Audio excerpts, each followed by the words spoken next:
આ તો ઘણા ગાડિયા લોકો જે ડીજે બાકીના હોળ મુદ્દા છે તો કોઈ વાહન વાળો નથી બોલતો, કોઈ ઘરેણા વાળા નથી બોલતા, કોઈ કાપડ વાળા નથી બોલતા. એ માત્ર એક ડીજે વાળા જે એટલે કલાકારો જે પેલું કરે એને થોડું કોઈ સરેન્ડર થાય એમ. ડીજે એટલે સંપૂર્ણ પ્રતિબંધ કે અમુકમાં વગાડી શકાય અમુકમાં ના વગાડી શકાય? સંપૂર્ણ રીતે પ્રતિબંધ.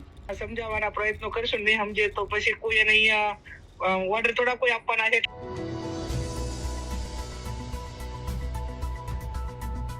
બંધારણ બન્યું હતું એક તાતડે જોડવા માટે, પણ અત્યારે સમાજમાં બે ફાટા દેખાય છે. ના કોઈ નહીં, તો ખાલી કલાકારો પૂરતા રાડ કરે. અને કે વગાડશો તો કલાકારો કે કોઈ આમ પ્રજા લગ્ન કરવા વાળા તો કોઈ નથી કહેતા ને એમ.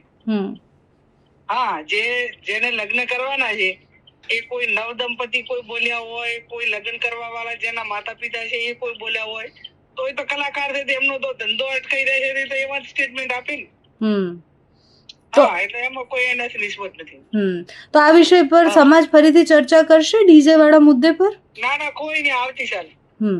અને પાટણથી બી એક ઘટના સામે આવી હતી જેમાં રાસ ગરબામાં એને માફી માંગી ને, તો ખાલી માતાજીનું પેલું હતું અને એને કીધું કે માતાજીના ગરબા માટે નહોતું, મારી ભૂલ થઈ ગઈ, જે સમાજ દંડ કરે હું આપવા માટે તૈયાર છું. ગેનીબેન, જે દિવસથી બંધારણ બન્યું એ દિવસથી એની બહુ અલગ અલગ વ્યાખ્યાઓ નીકળી છે કે આ મુદ્દાની આ વ્યાખ્યા અલગ છે, તો સમાજ હવે એ બધા મુદ્દા ફરીથી સમજાવશે કે એના ઉપર બી કઈ વિચાર કરવાનો?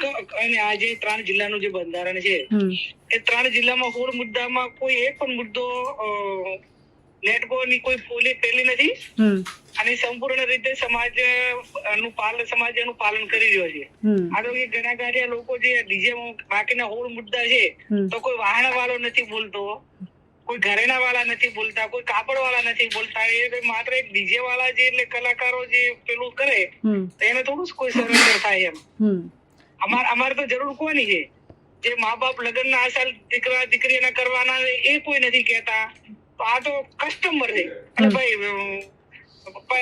પ્રોગ્રામ કરવા વાળા છે. હા, કસ્ટમર થોડું પેલું બોલે છે. જે વિરોધ કરી રહ્યા છે એમ પણ કહે છે કે આ કઈ લોકશાહી, તમે જાતે જ બનાવી દીધું બંધારણ ને પછી સમાજને પૂછ્યું પણ નથી. 3-4 મહિના ચર્ચા ચાલી, 2 લાખથી વધારે લોકો એ સહયોગ કરી છે.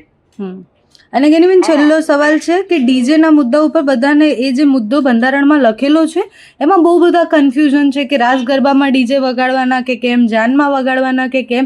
સમાજે શું નક્કી કર્યું? ડીજે એટલે સંપૂર્ણ પ્રતિબંધ કે અમુકમાં વગાડી શકાય અમુકમાં ના વગાડી શકાય? સંપૂર્ણ રીતે પ્રતિબંધ.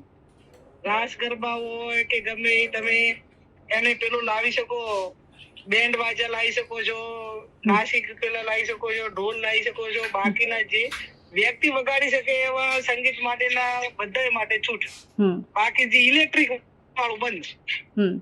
અને જે વિરોધ કરે છે એનું શું કરશો? સમાજ એમને સમજાવશે? હા, સમજાવવાના પ્રયત્નો કરશું, નહીં સમજે તો પછી કોઈ એને અહીંયા ઓર્ડર થોડા કોઈ આપવાના છે, ઠાકોરોમાંથી કોઈ ઓર્ડર. અને બીજું કે એના પછી તમામ સમાજોએ જે લીધો એ ઠાકોર સમાજ જ નહીં, રબારી સમાજ હોય, જાગીરદાર સમાજ હોય, નાઈ સમાજ હોય, ચૌધરી સમાજ હોય, તો બધા ડીજે પર પ્રતિબંધ મૂક્યો છે. ઠાકોરે થોડો મૂક્યો છે. હા, તો પ્રશ્ન તો બધા સમાજોનો છે ને. હા,